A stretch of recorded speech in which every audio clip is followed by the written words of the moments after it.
EdTech platform PhysicsWallah turns unicorn as it raises $100 million in Series A funding. Is PhysicsWallah, which has become a unicorn. ये EdTech platform आज की तारीख में unicorn बन चुका है। 0 व्यूज 0 सब्सक्राइबर यूट्यूब चैनल से शुरू हुई उस लड़के की स्टोरी जिसकी मंथली सैलरी 3,000 रुपए थी। आज उस लड़के की कंपनी ने इंडिया को उसका 101st यूनिकॉर्न दिया। आज की स्टोरी है PhysicsWallah की, यानी अलख पांडे जी की। इससे पहले कि हम स्टार्ट करें, अगर मैं आपसे कहूं कि एक नॉर्मल लैपटॉप का प्राइस 30 से 50,000 रुपए की रेंज का होता है और आज मैं वो लैपटॉप आपको 999 रुपीज का देने वाला हूं, तो आपको बेशक लगेगा कि ये डील काफी अच्छी है, पर ऐसा थोड़ी ना होता है। पर कुछ ऐसी ही डील एक टीचर ने रखी जिसने 30 से 40,000 रुपए के कोर्सेज सिर्फ 999 रुपीज में बेचे, ताकि हर बच्चा, चाहे वो लोअर या मिडिल क्लास फैमिली से हो, वो उस कोर्स को खरीद सके। और इसका रिजल्ट क्या रहा? उनकी कंपनी एक यूनिकॉर्न बन गई। यूनिकॉर्न कंपनी वो है जिनकी वैल्यूएशन 7500 करोड़ रुपीज से ज्यादा है, जैसे कि पेटीएम, फ्लिपकार्ट, ओला, नाइका एक्सेट्रा। ओके, तो PhysicsWallah की कहानी शुरू होती है एक कमरे से,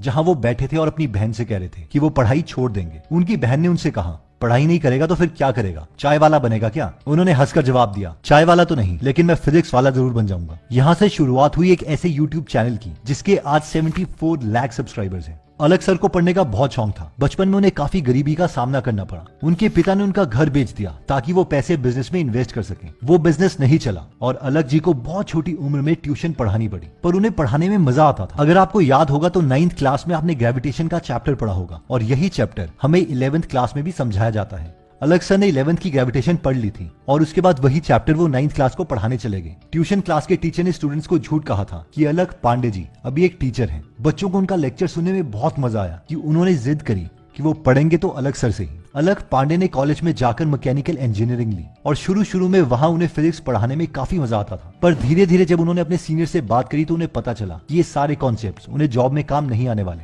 वो रट्टा मार मार के थक चुके थे और उन्हें लगा कि ये पढ़ाई बिल्कुल प्रैक्टिकल नहीं है। उनकी एक दोस्त थी जिसे फ्लूइड मैकेनिक्स में 100 में से 100 मार्क्स मिले थे, पर वो जानते थे कि वो फ्लूइड मैकेनिक्स के बारे में कुछ भी नहीं जानती। ऐसे सिस्टम से वो खुश नहीं थे, तो उन्होंने सोचा कि ये सब पढ़ाई का क्या फायदा है, इससे बेहतर तो वो अपने एक्चुअल टीचिंग पैशन को परस्यू करें। ये है बिजनेस या एंटरप्रेन्योरशिप को लेके हमारी पहली सीख। आपको वो करना चाहिए जो आपको सबसे ज्यादा पसंद हो और जिसमें आपको मजा आता हो। जो काम आप जबरदस्ती कर रहे हो उसमें आप सक्सेसफुल नहीं होंगे। अलख पांडे जी ने अपनी डिग्री भी कंप्लीट नहीं की। 3rd ईयर में उन्होंने अपना कॉलेज छोड़ दिया। कह सकते हैं कि आज वो सिर्फ 12वीं पास हैं, पर क्या इससे कोई फर्क पड़ता है? बिल्कुल भी नहीं। उन्होंने वो कर दिखाया जो ऐसे टीचर्स भी नहीं कर पाए जिन्होंने PhD करी हुई है। उनका कहना है कि अगर क्वालिफिकेशंस को देखा जाए तो आइंस्टाइन भी कोई बड़े स्कॉलर नहीं थे, पर जो काम आइंस्टाइन ने किया है शायद ही वो कोई और साइंटिस्ट कर पाए। बचपन में तो आइंस्टाइन को भी पढ़ाई के लिए कोसा जाता था और वो ज्यूरिच पॉलिटेक्निक एग्जाम को अपने फर्स्ट अटेम्प्ट में क्वालिफाई नहीं कर पाए थे, पर इससे कुछ साबित नहीं होता। अलख पांडे जी को फिजिक्स का इतना शौक है कि आइंस्टाइन की इक्वेशन E=mc² का उन्होंने बाजू में टैटू भी बनवाया है। शुरू में जब वो पढ़ाने जाते थे तो अपनी जीन्स पर सारे फॉर्मूले लिख लेते थे। तब उनके बाल भी नहीं हुआ करते थे क्योंकि वो नहीं चाहते थे कि कोई भी फीमेल फैकल्टी आकर उनसे बात करे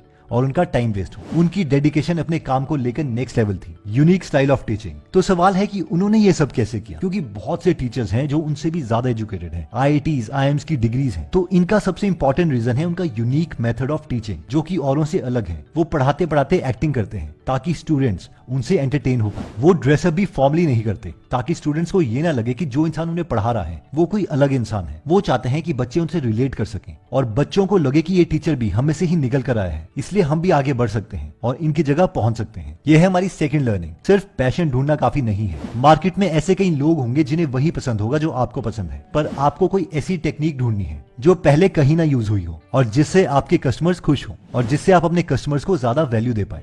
डेडिकेशन। PhysicsWallah किसी का ऐड नहीं करते, वो किसी को प्रमोट नहीं करते। अपने YouTube चैनल पर उन्होंने कभी भी कोई बुक प्रमोट नहीं करी, कोई टी-शर्ट प्रमोट नहीं करी। उन्हें काफी ऑफर्स भी मिले हैं कि वो अपना बिजनेस किसी और को बेच दें। जब उन्होंने टीचिंग शुरू करी थी तो उन्हें 500 रुपए का ऑफर मिलते थे और आज उन्हें 75 करोड़ के ऑफर मिलते हैं जिन्हें वो रिजेक्ट कर देते हैं। अनअकैडमी से भी उन्हें 40 करोड़ रुपीस का ऑफर मिला था जो उन्होंने रिजेक्ट कर दिया। आज उनके अंडर काफी सारे टीचर्स काम करते हैं। अगर किसी भी टीचर का ट्रेवलिंग टाइम ज्यादा हो तो वो उनके लिए रिकॉर्डिंग का स्टूडियो उनके घर पर ही बनवा देते हैं, जिसकी कॉस्ट भी वो खुद प्रोवाइड करते हैं। इससे हम अपनी 3rd लर्निंग पर आते हैं। आपका फोकस सिर्फ और सिर्फ वैल्यू देने पर होना चाहिए। अगर आप पैसे बनाने पर फोकस करोगे तो आप शॉर्टकट्स ढूंढना स्टार्ट कर दोगे, पर अगर आपको सच में अपने कस्टमर्स की फिक्र है तो आप सही रास्ता चूज करते रहोगे। मीटिंग द राइट को फाउंडर। अब आप में से बहुत से लोग सोच रहे होंगे कि ठीक है, अलख सर को बहुत अच्छे से पढ़ाना आता है, लेकिन इनकी एप्लीकेशन का टेक और बिजनेस साइड कौन संभाल रहा है? क्योंकि ऐसे तो यूनिकॉर्न नहीं बनती। And you are right. PhysicsWallah की सक्सेस के पीछे एक और नाम है और वो है प्रतीक महेश्वरी। प्रतीक को पहले से ही स्टार्टअप्स में एक्सपीरियंस था और पहले ये नाइट पांडा और पेन पेंसिल जैसी कंपनीज के फाउंडर रह चुके हैं। जब अलख पांडे और प्रतीक महेश्वरी 2018 में मिले तो उनका बॉन्ड बन गया और ऐप डेवलपमेंट का काम स्टार्ट हुआ। इस ऐप को बनाने के लिए 2 साल का टाइम लगा और फिजिक्स वाला ऐप को 26 मई 2020 को लॉन्च किया गया और लॉन्च करते ही ये एप्लीकेशन 10 दिन तक क्रैश होती रही क्योंकि बहुत से लाइव स्टूडेंट्स एक साथ आ गए थे। इस वक्त अलख पांडे जी काफी डर गए। उन्हें लग रहा था कि बच्चे उन्हें फ्रॉड ना समझे क्योंकि बहुत से बच्चों ने फीस पे कर दी थी, लेकिन ऐसा नहीं हुआ। बच्चे जानते थे कि ये एक जेन्युइन इंसान है, इसलिए उन्होंने पेशेंटली इन बग्स को ठीक होने का वेट किया। इसके बाद इस एप्लीकेशन के बग्स फिक्स हो गए और पहले लाइव क्लास को 70,000 स्टूडेंट्स ने अटेंड किया। फिजिक्स वाला ने $100 मिलियन की फंडिंग इन्वेस्टर से उठाई, जिससे इनकी कंपनी की वैल्यू 8,000 करोड़ से ज्यादा हो गई। इन्वेस्टर्स का कहना है कि अगर अलख एक फार्मर है यानी बच्चों का भविष्य बना रहे हैं, तो प्रतीक एक हंटर है यानी कॉम्पिटिटर से कम्पीट करने में बेस्ट है। हमारी फोर्थ लर्निंग ये है कि किसी भी बड़े काम को करने के लिए आपको पार्टनर चाहिए और अगर उस पार्टनर के पास आपसे कॉम्प्लीमेंट्री स्किल्स हैं तो आप दोनों मिलकर बहुत बड़ी चीजें कर सकते हो। Competition with other edtech companies. पर ये रास्ता इतना भी आसान नहीं था जितना आपको लग रहा है। मार्केट में ऐसी कई और एडटेक कंपनीज हैं जो कि इनकी पॉपुलैरिटी से डरती हैं। तो उन्होंने डिसाइड किया कि वो फिजिक्स वाला के प्रोफेसर्स को हायर करेंगे ताकि स्टूडेंट्स उनकी तरफ आ जाएं। पर ऐसा हो नहीं पाया। फिजिक्स वाला की कस्टमर लॉयल्टी इतनी स्ट्रांग है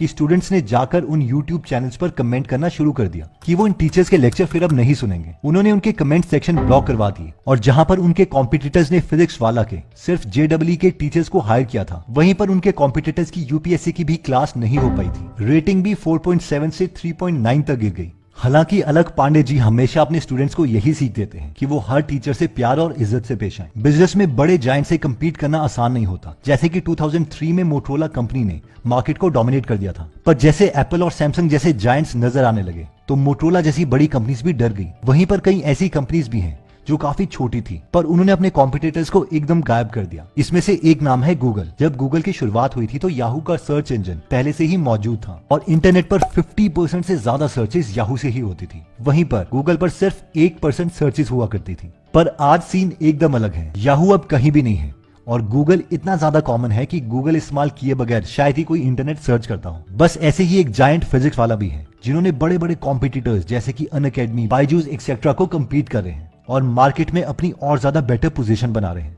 फिजिक्स वाला शुरू से ही प्रॉफिटेबल है और यही रीजन है कि अनअकैडमी ने भी अपनी कंपनी में स्ट्रिक्ट एक्शन ले लिया है और डिसाइड कर लिया है कि वो भी प्रॉफिटेबल बनेंगे, जिसके लिए उन्होंने अपने काफी इंप्लॉइज को भी निकाला और ये डिसाइड किया कि सब इंप्लॉइज इंक्लूडिंग फाउंडर्स सब सैलरी कट लेंगे और कोई भी फर्स्ट क्लास में ट्रैवल नहीं करेगा। Psychological pyramid where everything fits. Okay, तो अब इस स्टार्टअप को बिजनेस पॉइंट ऑफ व्यू से देखते हैं। ये चला क्यों, ताकि आप भी कल को इंडिया में एक और यूनिकॉर्न दे पाए। तो सबसे पहला रीजन है इंडियन पिरामिड। 2021 सेंसस के अकॉर्डिंग इंडिया की पॉपुलेशन ऑलमोस्ट 140 करोड़ है। अब इनमें से सिर्फ 8.22 करोड़ लोग ही टैक्स पे करते हैं, यानी इंडिया में वेल्थ डिस्ट्रीब्यूशन बहुत ही अनबैलेंस्ड है और यही रीजन है कि बहुत सी कंपनीज सिर्फ इन्हीं लोगों के लिए प्रोडक्ट बनाना चाहती हैं। जैसे कि क्रेड उन्हीं लोगों के लिए है जिनके पास क्रेडिट कार्ड है। तो क्रेडिट कार्ड एक तरह से अमीर लोगों को छांट सकता है। अब ये 100% एक्यूरेट नहीं है बट ये काफी पावरफुल है और यही रीजन है कि बायजूस या अनअकैडमी का प्रोडक्ट हर इंडियन स्टूडेंट के लिए नहीं है। पैटर्न 2 है कि इंडियन पेरेंट्स अपने बच्चों की एजुकेशन के लिए पैसे खर्चते ही खर्चते हैं, चाहे फिर वो खुद सालों तक अपने लिए कोई चीज लेने का सोच ही क्यों ना रहे हों। लेकिन अगर बच्चे की एजुकेशन की बात आएगी